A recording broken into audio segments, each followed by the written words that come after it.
Chicken biryani वाला। ये कहानी उत्तर प्रदेश के छोटे से गांव मुरादाबाद की है। इस गांव में एक मोहन नाम का व्यक्ति रहता था। मोहन ठेले पर दाल चावल बेचता था। पास में ही काफी सारे होटल और ढाबे होने के कारण मोहन के पास बहुत ही कम लोग आते थे, जिनके कारण मोहन के घर का गुजारा भी अच्छे से नहीं हो पाता था। बिक्री ना होने के कारण एक दिन मोहन उदास खड़ा था। लेकिन तभी गांव के मुखिया जी आते हैं और मोहन से कहते हैं, अरे मोहन बेटा, उदास क्यों होते हो? धंधे में उतार चढ़ाव तो आते रहते हैं। मेरी बात मानो तो बिरयानी बेचना शुरू कर दो। इस गांव के लोग बिरयानी को बहुत पसंद करते हैं, लेकिन पूरे गांव में एक भी बिरयानी बेचने वाला नहीं है। तुम सही कहते हो मुखिया जी। दाल चावल तो कोई मुश्किल से ही खाता है। मेरे पास दिन भर में केवल 2-3 ही ग्राहक आते हैं, जिसे मेरे घर का गुजारा भी नहीं हो पाता। और जो दाल चावल मैं बनाता हूँ वह भी खराब हो जाते हैं। तुम कहते हो तो मैं एक बार बिरयानी का ठेला लगाकर देखता हूँ। जरूर लगाओ मोहन, इससे तुम्हारी सारी परेशानियां भी खत्म हो जाएंगी। इतना कहकर मुखिया जी वहां से चले तो जाते हैं। लेकिन जाते जाते मोहन को एक शानदार आइडिया दे जाते हैं। अगले दिन मोहन अपनी पत्नी गौरी से, गौरी, तुम इतना अच्छा खाना बनाती हो तो क्यों ना हम बिरयानी बनाना शुरू करें। मुखिया जी ने बताया कि गांव के लोग बिरयानी बहुत पसंद करते हैं और तुम्हारे हाथों में तो जादू है। जादू तो क्यों ना, कल मैं दाल चावल की जगह बिरयानी बनाकर ले जाऊं। तुम ठीक कहते हो जी। वैसे भी दाल चावल कोई नहीं खरीदता है। शायद बिरयानी वाला आइडिया काम कर जाए। हम कल सुबह ही बिरयानी बनाएंगे। अगली सुबह मोहन और गौरी बिरयानी बनाना शुरू कर देते हैं। गौरी उसमें तरह तरह के मसाले डालती और मोहन उसकी मदद करता। बिरयानी बनते ही मोहन अपना ठेला लगा लेता है।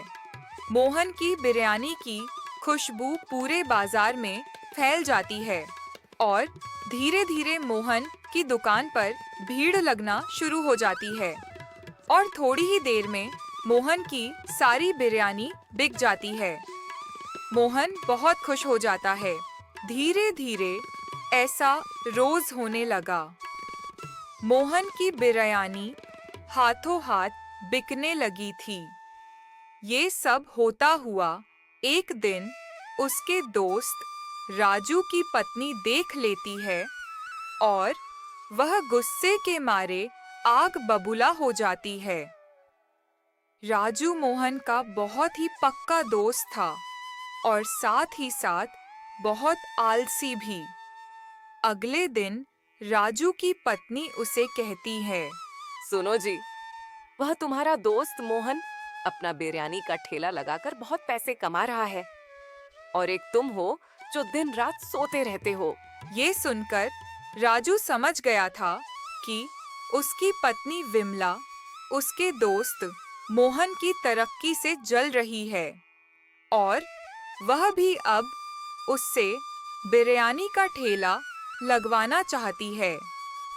सब कुछ जानते हुए भी राजू अपनी पत्नी से कहता है, तो क्या हुआ भाग्यवान, तुम क्यों आग बबूला हो रही हो?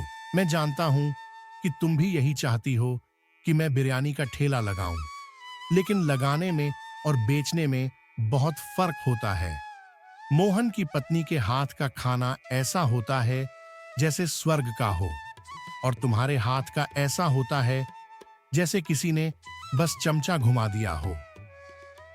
लेकिन ना चाहते हुए भी राजू को अपना ठेला लगाना पड़ता है। मोहन के ग्राहक को देखकर राजू का मन लालच से भर जाता है और वह कहता है, चलो अब जब काम शुरू ही कर लिया है तो क्यों ना पैसा कमा लिया जाए। राजू जानता था कि मोहन की बिरयानी राजू से स्वाद में 100 गुना अच्छी है। अगर वह राजू जितने दाम में बेचेगा तो उसकी बिरयानी कोई भी नहीं खरीदेगा। इसलिए वह मोहन के आधे दाम पर बिरयानी बेचने लगता है।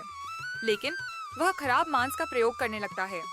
आधे दाम पर बिरयानी मिलने पर मोहन के पास कोई भी नहीं जाता और सारे ग्राहक राजू के पास ही आने लगते हैं।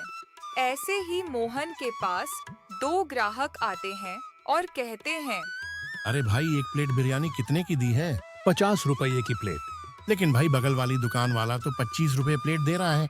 भाई, एक प्लेट बिरयानी बनाने का खर्चा ही 30 रुपए है, तो फिर वह 25 रुपए प्लेट कैसे दे सकता है? जरूर वह घटिया सम्मान का प्रयोग कर रहा होगा।